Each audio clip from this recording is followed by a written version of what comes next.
சிவாவின் சிரிக்க சிந்திக்க. அன்பு சொந்தங்களே, சில நபர்களுக்கு முன் நீங்கள் பேசக்கூடாத வார்த்தைகள்.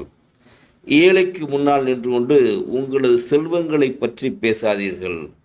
நோயாளிக்கு முன் நின்று கொண்டு உங்களது ஆரோக்கியத்தை பற்றி பேசாதீர்கள். பலவீனனுக்கு முன்னால் நின்று கொண்டு உங்களது பலம் பற்றி பேசாதீர்கள். மகிழ்ச்சியை இழந்தவனுக்கு முன்னின்று சந்தோஷத்தை பற்றி பேசாதீர்கள். உங்களுக்கு சிறை கைதிக்கு முன்னின்று உங்களது சுதந்திரம் பற்றி பேசாதீர்கள்.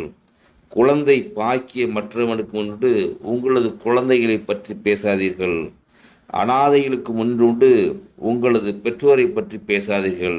ஏனென்றால் அவர்களது காயங்களில் இதற்கு மேல் அவர்களால் சுமக்க முடியாமல் போய்விடும். நினைக்கிறோம் அதை குத்தி காட்டுறதுக்கு முன்னாடி அவர்களை பற்றி ஏளனமாகவோ பார்க்கவோ குறைய விடாதவர்களே. அதனால் இவர்களுக்கு முன் நீங்கள் பேசக்கூடாத வார்த்தைகள். நன்றி, வணக்கம்.